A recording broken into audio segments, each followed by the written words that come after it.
Nebraska is keeping a close eye on the Trump administration's next move on DACA. Crete, Nebraska is home to a large Latino population, many of whom make up its workforce and power the local economy. While the exact number of DACA recipients in Crete is not known, the fallout from a change to DACA is. Omaha World-Herald visual journalist Julia Nagy has the story. Espérame, por favor. Us, as a small business, we depend from these families. They're our source of income. They're our employers. If these people move, our stores will go down. We would have to close. This is a real threat right now for our community. I think about students who, especially high school students, recent high school graduates, and also just community members who are back and working in the community after they've gone away for school, gotten their degrees, and are now legally authorized to work, and so they're here in Crete, and for them to suddenly have this permit taken away from them, it's scary to think about what our community would look like without all those individuals. Our main street has several businesses in the downtown area that are either Hispanic or Latino entrepreneurs or business owners, and I know just in the Crete community, removing individuals such as that could have a huge impact on our economy. Ending DACA and having a good portion of our population suddenly go away would be a tragedy. People would just disappear. I don't know how you deal with that. That's that unplanned absence. Think about all aspects of that. Families just being divided overnight. The emotional strain, the gaps, the holes that you can't fill.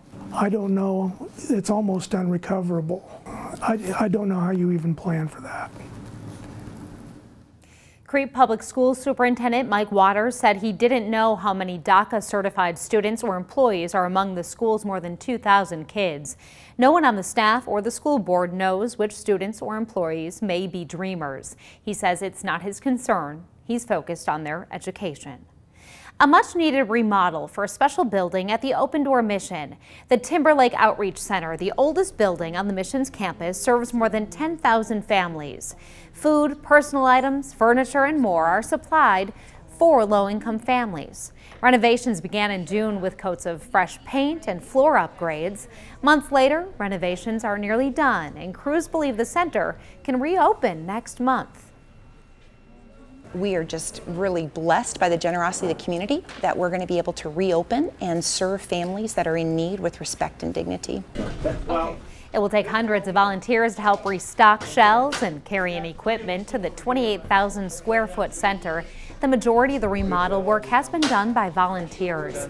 The center also added a computerized check-in process, eliminating the need for paperwork, a tech center, and a book nook for children.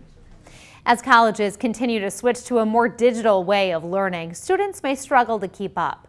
That's why Papillion La Vista Community Schools is now introducing teens to online classes in high school. We show you how as we go in the classroom.